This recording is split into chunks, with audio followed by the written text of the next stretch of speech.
Hello दोस्तों, कल हम नंबर सिस्टम पढ़ना स्टार्ट किया था, जिसमें संख्याओं के प्रकार टाइप ऑफ नंबर्स पढ़ना स्टार्ट किए थे।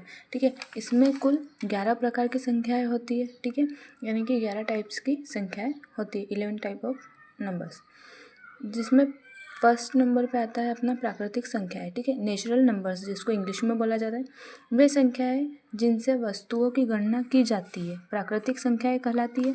जैसे 1 2 3 4 5 अनंत तक।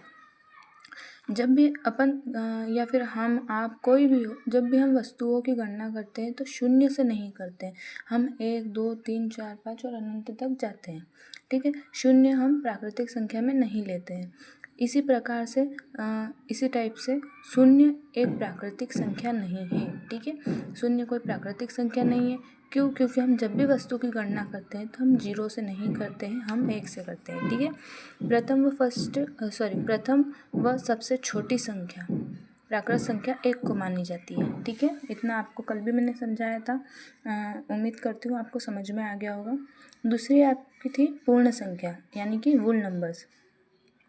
अब आप बोलोगे वुल नंबर्स क्या होते हैं। ठीक है, वुल नंबर और नेचुरल नंबर में सिर्फ थोड़ा सा ही अंतर है। वुल नंबर में हम शून्य को यानी कि 0 को भी सम्मिलित कर लेते हैं। जैसे कि जब प्राकृतिक संख्या में शून्य को सम्मिलित कर लिया जाता है तब वे पूर्ण संख्या कहलाती है। ठीक है, इसके समुच्चय को हम W से प्रदर्शित करते हैं, यानी कि W से शो करते हैं। ओके, अब इसमें 0 1 2 3 4 5 और अनंत तक जाती है।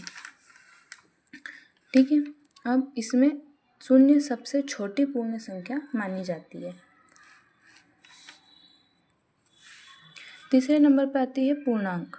ठीक है, पूर्णांक संख्या इंटीजर नंबर्स प्राकृतिक संख्याओं में उनकी ऋणात्मक संख्याओं तथा शून्य को भी सम्मिलित करने पर जो संख्या प्राप्त होती है पूर्णांक संख्याएं कहलाती है। ठीक है, इसको समझने के लिए आप एक बात समझिएगा। जब हम गणित में रेखा पद्धति को पढ़ते हैं या रेखा को पढ़ते हैं तो शून्य आता है। हेलो दोस्तों, कल हम नंबर सिस्टम पढ़ना स्टार्ट किया था, जिसमें संख्याओं के प्रकार टाइप ऑफ नंबर्स पढ़ना स्टार्ट किए थे। ठीक है, इसमें कुल 11 प्रकार की संख्याएं होती है। ठीक है, यानी कि 11 टाइप्स की संख्याएं होती है, 11 टाइप ऑफ नंबर्स, जिसमें फर्स्ट नंबर पे आता है अपना प्राकृतिक संख्याएं। ठीक है, नेचुरल नंबर्स जिसको इंग्लिश में बोला जाता है, वे संख्याएं जिनसे वस्तुओं की गणना की जाती है प्राकृतिक संख्याएं कहलाती है। जैसे 1 2 3 4 5 अनंत तक। जब भी अपन या फिर हम आप कोई भी हो, जब भी हम वस्तुओं की गणना करते हैं तो शून्य से नहीं